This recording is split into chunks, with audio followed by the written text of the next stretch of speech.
fait, c'est pas une rencontre très spéciale. C'est juste un rendez-vous que j'ai demandé en prélude des préparatifs de notre match de jeudi de l'équipe nationale de Léopard. Le match qui va opposer notre 11 national à l'équipe nationale du Madagascar ici à Kinshasa, que j'ai jugé inviter les amis de la presse sportive pour qu'on se voie, on échange un peu. Question de récolter quelques propositions, s'il y en a, auprès de vous, parce que je sais que c'est vous, la presse sportive, qui êtes notre partenaire privilégié quant à ce qui concerne la promotion de notre football. Donc je tiens par la même occasion à vous signaler que nous avons gagné un pari qui n'avait pas été facile. Nous n'avons que 5 mois au contrôle du ministère des Sports et on avait trouvé que notre stade était considéré comme une maison hantée. Ça signifie qu'au niveau de la CAF comme de la FIFA, on ne voulait jamais entendre parler du stade des Martyrs de Kinshasa. Sur le tableau, ce stade était au rouge. Donc il y a le vert, le jaune et rouge. Mais nous avons travaillé nuit et jour pour remettre le stade au vert. Et aujourd'hui, notre stade est non seulement certifié sur le plan du gazon ou de l'aire de jeu, mais aussi homologué et par la CAF et par la FIFA. Ça n'a pas été l'effort d'une seule personne, mais c'était l'effort de nous tous, y compris vous, les amis de la presse. Donc pour cela, je tiens sincèrement à vous remercier pour le travail que vous n'arrêtez de mener quant au développement de notre sport en RDC. Alors, le match sera joué ici, le jeudi 7 octobre 2021, à huis clos. Ça signifie que jusque-là, logiquement, c'est hermétiquement huis clos. Mais nous avons vu dans d'autres pays où on a eu à jouer la même décision être infligée à ces républiques sœurs, mais ça n'a pas empêché que les animateurs soient là, quelques personnalités, les journalistes, ainsi que une partie de leur public. Donc nous sommes en train de nous battre, on n'a que 48 heures maintenant, nous avons écrit des lettres, nous avons envoyé des correspondances de gauche à droite pour que la CAF arrive à nous déterminer ne fût-ce qu'un petit nombre, parce que nous avons un grand stade de 80 000 places assises. Si on nous donnait ne fût-ce qu'un tiers, je pense que ça pourra... C'est une petite représentation qui ne va pas gêner quant à la pandémie. Parce que nous avons vu dans des petits stades de 20, 24, 19 000 places où on a autorisé la présence de certains supporters. Mais un grand stade comme notre stade des Martyrs, si on nous autorisait même 10 000 personnes, je pense que ça ne va pas casser les carreaux. Donc, je ne confirme rien jusque-là, mais j'ai voulu quand même m'adresser à vous. Comme vous venez de le remarquer, il y a beaucoup de délégations qui viennent, avec lesquelles nous allons échanger aujourd'hui. Mais avant de commencer, avant toute audience, j'ai préféré commencer par les amis de la presse. Parce que c'est vous qui relayez l'information, c'est vous qui êtes en communication avec le peuple congolais, c'est vous la bouche autorisée. Parce que ces derniers temps, nous avons remarqué dans les réseaux, c'est devenu à la mode. Hein. Quand on n'a pas insulté le ministre, on n'est pas journaliste. Quand on n'a pas critiqué, donc tout. Même quand un ministre a bu de l'eau, non, pourquoi il a bu? Il devait boire à 14 heures, mais il boit à 10 heures. Donc ce sont des choses, bon, on comprend, peut-être c'est ça le nouveau système, ou peut-être c'est un virus qui vient de s'ajouter sur la pandémie de Covid-19. Bon, on s'excuse, parce que moi, même de formation, je suis aussi journaliste, donc j'ai aimé ce métier depuis mon bas âge, donc ça ne me dérange pas. Mais l'éthique doit être dans tout ce que nous faisons. Moi, je vous demanderai plutôt en tant que représentant ou en tant que représentation ici, de toute la presse congolaise. Et je m'adresse plus particulièrement à la presse sportive. Moi, je suis au service des sportifs congolais, y compris de la presse sportive. Quand il y a un conseil, quand il y a une observation à faire à votre ministère, mais entrez en contact avec moi. D'ailleurs, avant de nous séparer, je sais que beaucoup d'entre vous ont mon numéro, mais je vais quand même communiquer mon numéro officiellement. Parce que mon numéro, il est ouvert, je réponds à tout moment. Si je ne réponds pas, c'est-à-dire que je suis dans des manifestations comme celle-ci, si vous laissez un petit message, on sait toujours se relancer. Vous appelez le ministre, vous dites, monsieur le ministre, nous avons une proposition, est-ce qu'on peut vous voir? Vous venez, on échange sur un sujet, ça ne sera pas un tabou pour moi. Que de se manquer du respect dans les réseaux sociaux, dans les écrits. Vous savez, nous sommes dans un état de droit. Quand on est journaliste, ça ne signifie pas que le droit n'existe plus. Moi, j'ai déjà vu des autorités, par manque de contrôle ou de maîtrise de soi, qui ont fait coffrer des journalistes comme ça. Mais moi, je ne suis pas sur cette piste-là. Moi, je suis pour le dialogue et moi, je suis très ouvert à tout le monde et je sais, je connais mon sens de persévérance, je connais mon sens d'humanisme et je connais mon savoir-faire. Ce n'est pas en étant ici que nous allons recevoir la notion d'insulte pour modèle de gestion ou pour modèle quant à notre comportement. Donc, bref, je dirais que j'ai besoin de votre soutien. J'ai besoin de votre accompagnement. On n'a pas pu inviter plus de 1000 personnes ici parce que la presse est vaste dans notre pays. Alors on a sélectionné quelques maisons visibles avec plus ou moins un représentant par chaîne. Mais j'ai vu qu'il y en a qui n'ont pas été contents.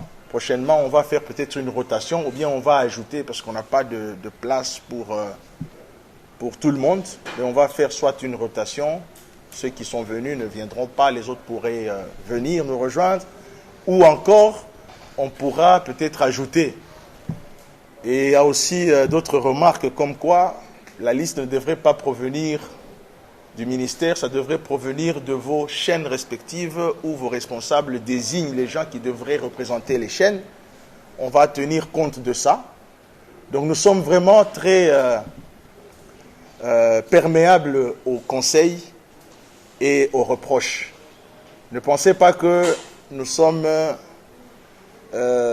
têtus ou que nous sommes orgueilleux ou que nous ne sommes pas reprochables, non. Nous sommes humains à votre service. On ne peut pas faire le sport sans la presse. En tout cas, même pas le sport seulement, on ne peut pas faire sa politique sans être accompagné par la presse. Et moi, personnellement, j'ai toujours beaucoup de respect pour la presse, pour les journalistes, pour les communicateurs. Donc, c'est la raison pour laquelle je vous ai fait venir. Je vais récapituler en disant que nous avons un match le jeudi contre le Madagascar. 2 matchs qui vont se suivre et qui sont des matchs très décisifs parce que nous sommes appelés à ravir les 6 points auprès de Madagascar, qui n'est pas de l'eau à boire, qui n'est pas une équipe de moindre. C'est-à-dire nous jouons ici à Kinshasa, nous avons fait un effort pour jouer le premier match contre la Tanzanie ici, ça ne nous a pas permis parce qu'on était au début du chantier. L'état de délabrement du stade des Martyrs était tellement très avancé que moi-même, je me disais, je vais commencer par où? Il fallait enlever l'ancien gazon, recommencer avec tout ce qui est comme base géotextile jusqu'à placer le nouveau gazon, mettre une nouvelle pelouse et tout ça. Et on a reçu plus de 14 conteneurs, juste pour l'aire de jeu que vous voyez, qui devaient accouster sur Pointe-Noire et de Pointe-Noire ramener à Matadi, de Matadi avec tout ce qu'il y a comme embouteillage au port. Et que ces conteneurs arrivent ici au Stade des Martyrs, ça n'a pas été facile, mais on l'a fait. C'était pendant cette période-là que le match contre la Tanzanie arrive. On était obligé d'aller à Lubumbashi, mais on a fait tout pour terminer ce qu'on pouvait terminer. Il y a d'autres équipements comme les chaises. Nous avons un lot de 94 lots, enfin 94 colis. Nous n'avons reçu que 10 colis jusque-là, parce que ça vient par cargo. Et vous voyez, quand vous amenez, des chaises viennent d'Europe, de Turquie, ça vient par Ethiopian et par Turkish. Par cargo, pourquoi? On pouvait mettre dans des bateaux aussi, mais vu le temps, parce qu'on voulait à tout prix que la deuxième journée que nous jouons au pays, ça soit à Kinshasa. Parce qu'il fallait finalement donner à ces Quinoises et Quinois leur cadeau, voir leur équipe nationale évoluer à Kinshasa. C'était notre grand souci. Et bon, ça, ce sont des points que vous devez connaître, parce qu'il y a beaucoup de choses que vous ne maîtrisez encore pas, parce qu'on n'a pas l'habitude d'échanger, mais je tiens à vous informer que nous sommes en train de travailler. Ce que vous voyez aujourd'hui ici au stade, ce n'est pas la fin. Nous continuons certains projets. Nous allons arriver à réfectionner tout le stade, nettoyer le stade et remettre le stade à un standing international comme le veut la FIFA. Donc même après le match de jeudi, vous verrez que le chantier va continuer. Et pour cela, j'ai parlé de 6 points que nous devons ravir du Madagascar. Le premier avantage que nous avons eu était... je m'excuse, c'était de faire jouer d'abord le match ici à Kin. C'est déjà un pari réussi. Le deuxième avantage, c'est que les joueurs sont motivés, ils sont là, ils sont arrivés, ils viennent progressivement. Nous avons un grand souci aujourd'hui parce que nous ne comptons que sur les joueurs qui jouent à l'étranger. L'entraîneur Cooper, il a 3-4 mois maintenant. Il n'a jamais assisté à un seul match du championnat local. Alors, pendant qu'on était en train de faire les travaux, nous avons eu des propositions. Vous avez eu sur les réseaux les gens qui ont parlé de Tifoko, tout ça. C'est un tournoi qui a déjà été organisé avant notre avènement. Et vu le motif qui était avancé, on s'est dit, ça serait une bonne chose que l'on ramène tous les meilleurs joueurs du pays. Comme ça, au cours de ce tournoi, l'entraîneur pourrait dénicher ne fût-ce que 2 ou 3 joueurs locaux. S'il pouvait aller au-delà, tant mieux. Malheureusement, il y a eu des contradictions et finalement, d'autres nous ont traités de détourneurs, l'éducation qu'on n'a jamais reçue et on ne le recevra jamais. Heureusement qu'on lui a dit que non, non, vous êtes trompé d'adresse, ce n'est pas cette personne-là qui est là pour voler.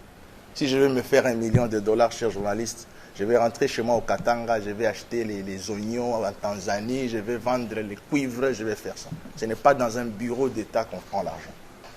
Ici, nous défendons notre carrière politique et nous servons la nation. En nous privant de beaucoup de choses pendant notre jeunesse, bien sûr. Je ferme la parenthèse. Le deuxième match, on le joue au Madagascar. Nous aurons encore besoin de votre accompagnement. Les joueurs sont là, l'entraîneur est là, les dirigeants sportifs sont là, mais nous avons besoin de votre soutien. Votre soutien, ce n'est pas seulement de nous critiquer en mal. Là où il y a un bon travail, dites qu'on a bien travaillé. Ce n'est pas en insultant votre équipe nationale chaque jour que vous aurez de bons résultats. Bango kutu baganyakate, ba pola kaka, ba un bango wana, tout ça. Non, non, non. Ça, ce n'est pas bien. Soyons des bons patriotes. Accompagnons notre équipe nationale vers la victoire. Et c'est ça le message que je voudrais que vous intériorisiez, parce que après cette rencontre, je pense que vous allez relayer le message. Et je voudrais voir que dans le chef de la presse, il y a cet accompagnement qui suit. Parce que si vous ne vantez pas, vous ne vendez pas votre équipe nationale, qui le fera d'autre? Il n'y a que la presse qui peut faire ça. Donc c'est ça que j'avais comme message à vous donner, comme doléance à vous faire. Je suis, je pourrais même dire, en dessous de vos pieds, parce que c'est vous qui gérez la presse de notre équipe nationale, que nous voulons se qualifier.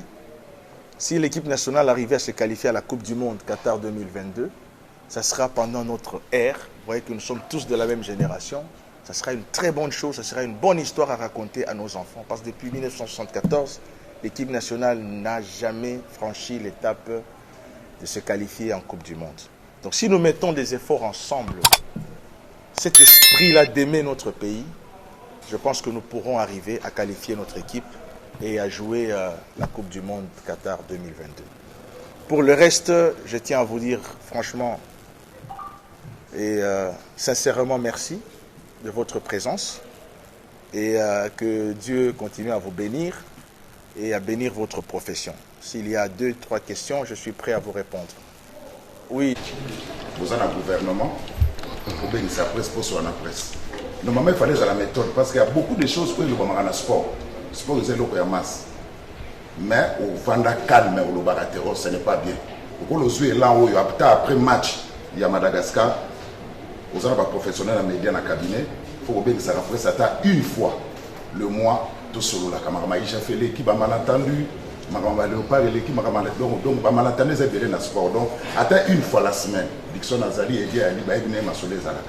De deux, la Coupe du Monde en 90, si je ne me trompe pas, il y a eu un problème au Cameroun avec Roger Mila. Et c'est le président Paul Biya Moutakoutaka pour sélectionner Roger Mila. Excellence, qu'en est-il de Meshak Elia? Même si question tout le monde a fait Koufa, mais il y a politique.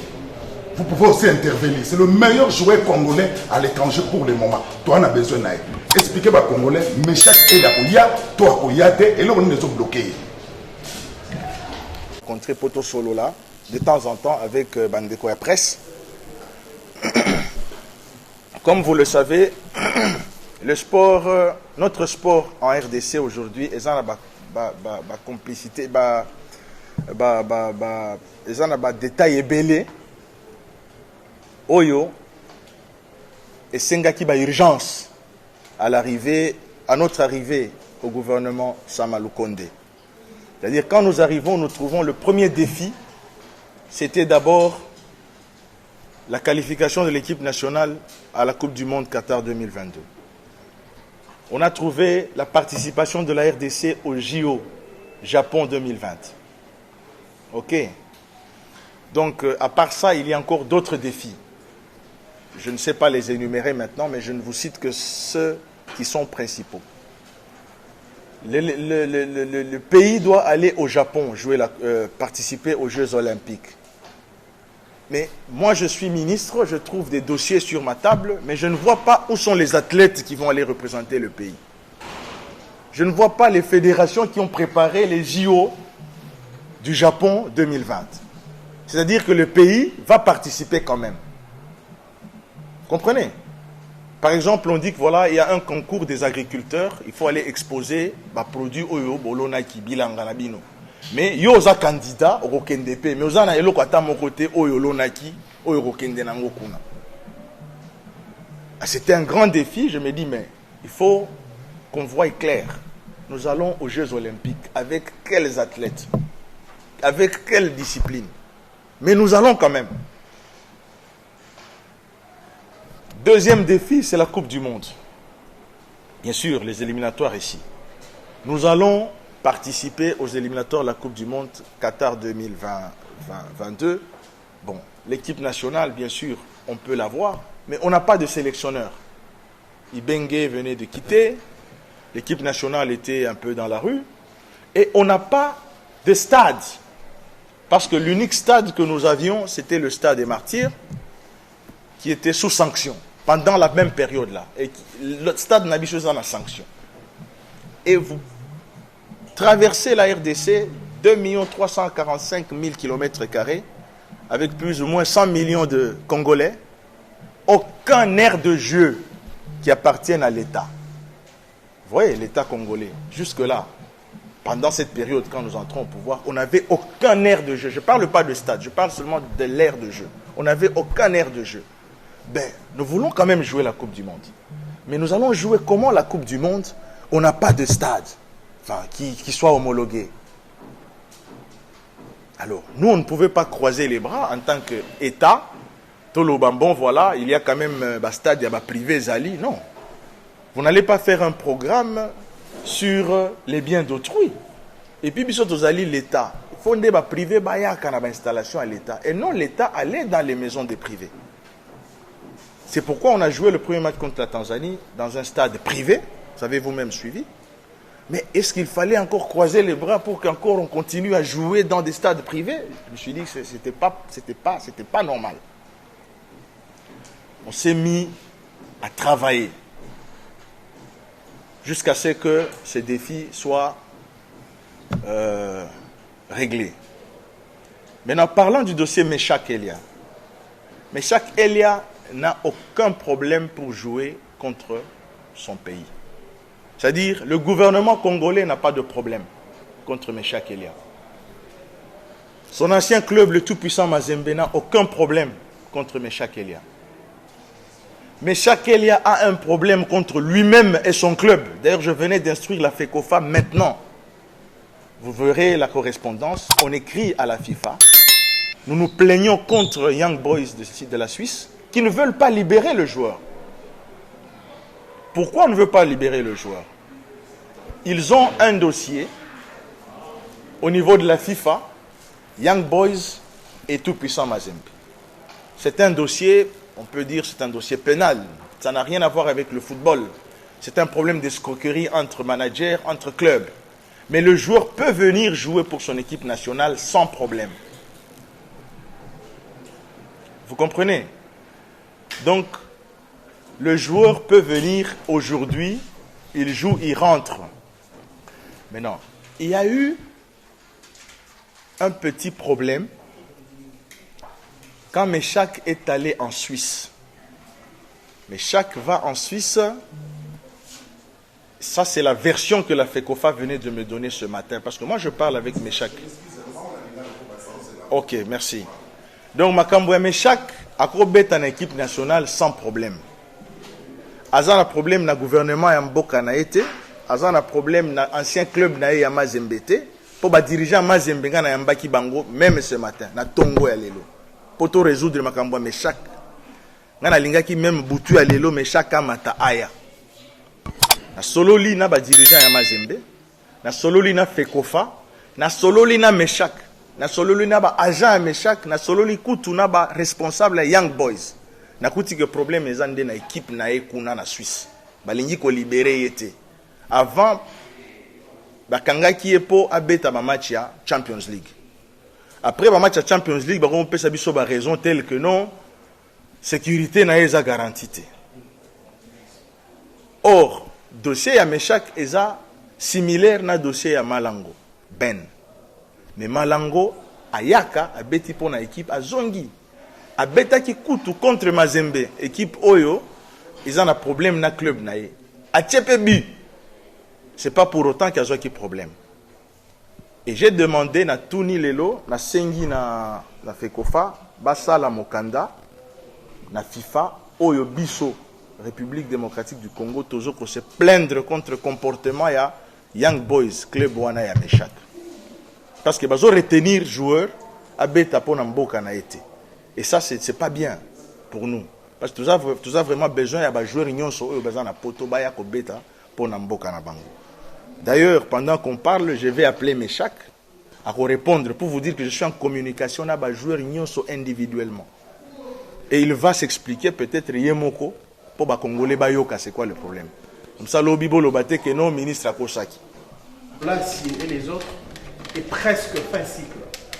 Alors on a des valeurs sûres du côté de l'étranger. Mais il y en a qui ne peuvent pas jouer suite aux problèmes administratifs. Ouais.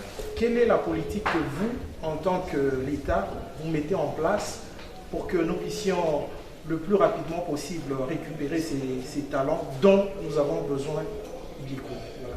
Ces enfants-là. Parce que même vous, là où vous êtes un parent. Vous n'allez pas mettre au monde votre enfant. Vous vous battez pour l'envoyer aux études.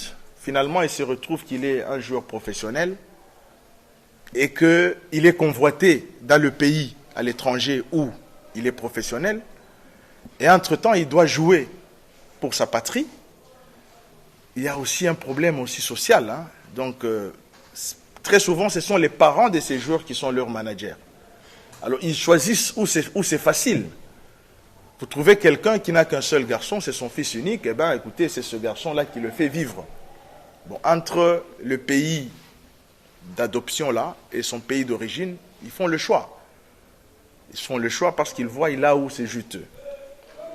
Alors, la politique que nous devrons mettre en place en tant que gouvernement, en tant qu'État, c'est une politique d'encadrement des jeunes. Aujourd'hui, si vous allez au Sénégal, vous allez trouver que les Lions de la Teranga, c'est la Teranga. Tous les joueurs de l'équipe nationale du Sénégal, y compris ceux qui ne sont pas convoqués, jouent en première ligue dans des pays étrangers. Les Sadio Mané, les Gana Gueye, les Koulibaly, les Mendy, les Douard, tout ça. Tous, je dis bien tous. Et ils viennent jouer pour leur équipe nationale. Parce qu'il y a d'abord une base, c'est-à-dire l'encadrement au niveau de leur pays. Il y a des académies, ces enfants sont formés au bas âge et ils sont envoyés en Europe continuer les académies sous la supervision de l'État sénégalais. C'est-à-dire, cet enfant, il est difficile qu'il vous échappe. Mais quelqu'un qui est parti de la RDC, il part de Kinshasa à Goma, de Goma en Ouganda, de l'Ouganda au Burundi, du Burundi en Angola, et puis il a 3-4 nationalités dans le parcours, et il se retrouve, je ne sais pas, en Turquie, et finalement vous dites, non voilà, Zala Congolais, vous commencez maintenant à relater son histoire, vous voulez qu'il revienne jouer pour votre pays, c'est compliqué. Et c'est le problème que nous avons aujourd'hui. On a connu le cas Kanga qui est au Gabon, qu'on n'a pas su maîtriser. On a beaucoup de joueurs aujourd'hui. Écoutez, la RDC a les meilleurs joueurs du monde. Les Lukaku, les Benteke, tout ce monde-là. Les Kimpembe et tout. Donc, moi, je pense que ces binationaux-là, nous les avons déjà perdus. Et ceux qui sont disponibles, excellent. Justement, ces binationaux-là, d'abord, qui sont partis, nous les avons déjà perdus. Là, nous devrons maintenant mettre en place une nouvelle stratégie quant à convaincre ceux qui sont encore là. Mais je vous dis qu'ils ne sont pas là pour venir jouer pour la RDC. Ils sont en train de convoiter les ligues, plutôt les fédérations internationales. Ils sont en train de convoiter, être pris soit par la France, soit l'Angleterre, soit... C'est peut-être vers la fin, quand ils voient qu'il n'y a plus d'espoir, qu'ils peuvent rentrer. Ou du coup, ils préfèrent jouer pour leur club et oublier complètement leur patrie d'origine. Mais nous devrons mettre sur pied une politique dès maintenant. C'est pourquoi nous avons défendu au Conseil des ministres le programme du plan des sports. Nous sommes en train de voir, bientôt nous allons organiser nous allons organiser les états généraux. C'est pour commencer à préparer les sports à partir du bas âge, c'est-à-dire les sports d'âge. Et avec ça, nous allons passer aux Jeux congolais. Parce qu'on n'a jamais organisé les Jeux congolais. Nous devons organiser les Jeux congolais, ça sera un grand événement pour notre pays, pour nous faciliter de dénicher les talents cachés à travers les 145 territoires de la RDC. Et dès que l'on aura déniché ces talents, on les ramène, on pourra créer une structure d'encadrement. Par encadrement, nous voyons aussi les envoyer à l'étranger pour plus de formations possibles. Et c'est un projet qui va nous prendre 3, 4 à 5 ans. Ce n'est pas une histoire d'aujourd'hui et demain vous allez compétir. Donc les Jeux congolais vont nous permettre de dénicher les talents. Ces talents, nous allons, à partir du bas âge, les encadrer, mettre des moyens. Le gouvernement va mettre des moyens, les envoyer à l'étranger. Si on gardait ne fût-ce que 10 ou 15 fédérations fiables, on pourra avoir des équipes pour que, à l'horizon Jeux olympiques Paris 2024, nous soyons capables d'amener des athlètes capables de nous ramener la première médaille en RDC. À l'étape où nous sommes, écoutez, on attend. Quand il y a les Jeux olympiques, on regarde la télé. Ah, Jeux olympiques, il faut écrire au ministre.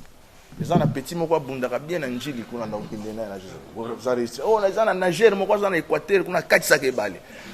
C'est différent.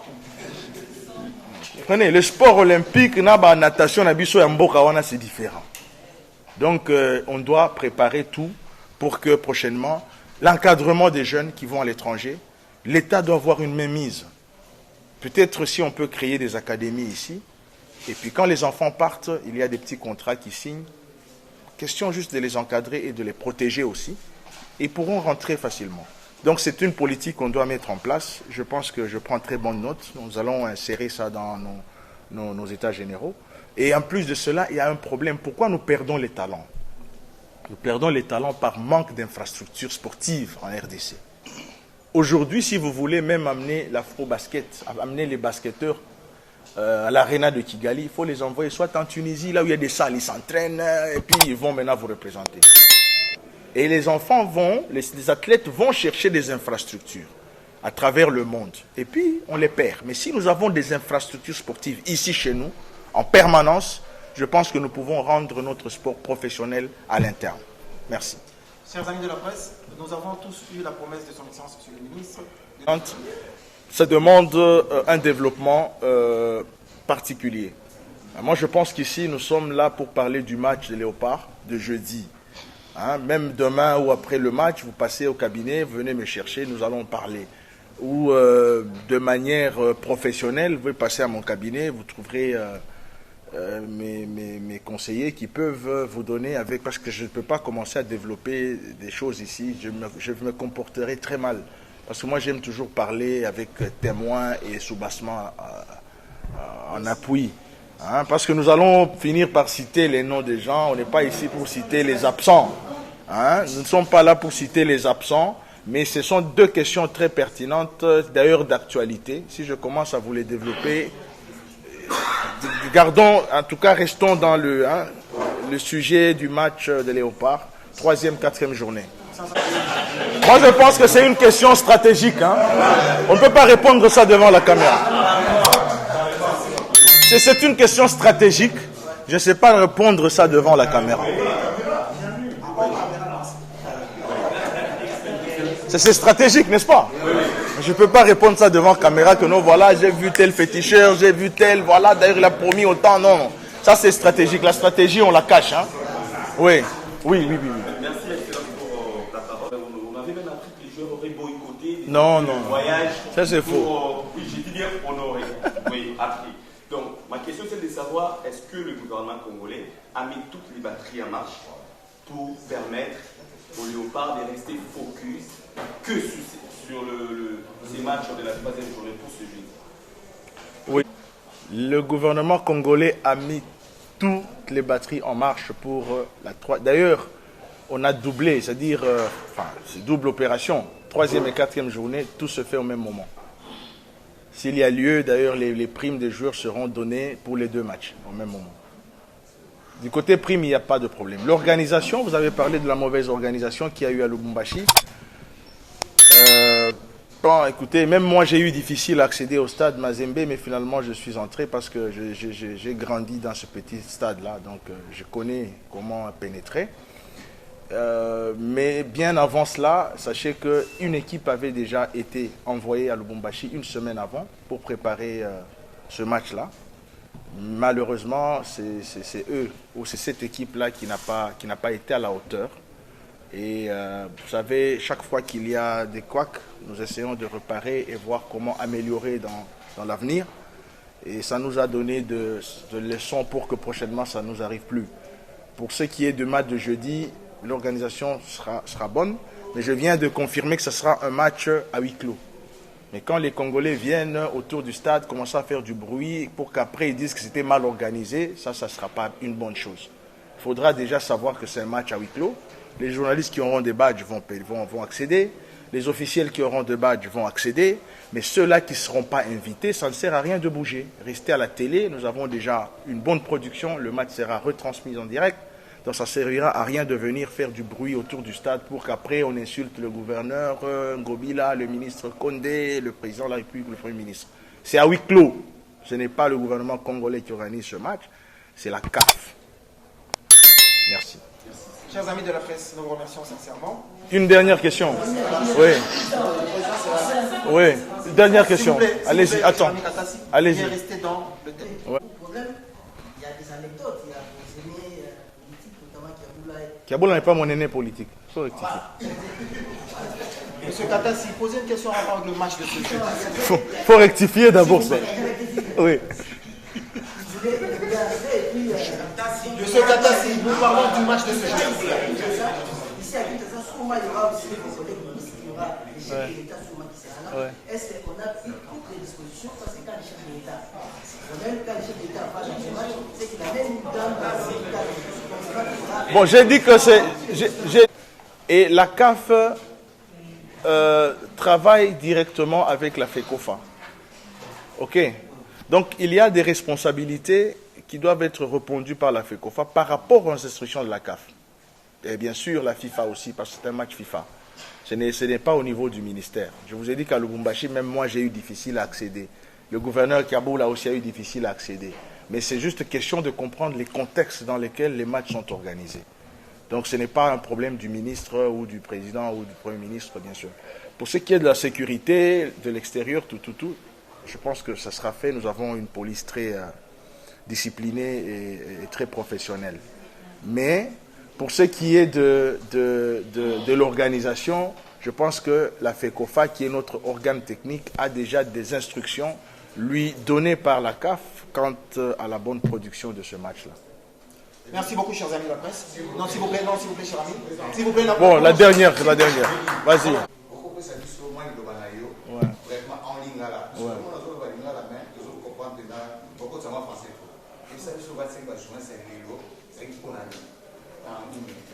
De Madagascar.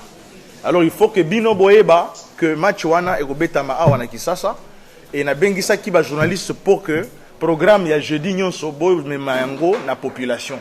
Po baeba organisation kozala ndenge nini, match ko Betama na ba condition nini. Voilà, et puis na sengi pe ba journaliste soutien à l'équipe nationale na biso ezala. Po bino nde ba panzi sango. Tango boko bima awa boko tina communauté bo panza sango yango po population eyeba. Donc makambo nyonso to sololi awa bino nde bo kende ko retransmettre na population na biso.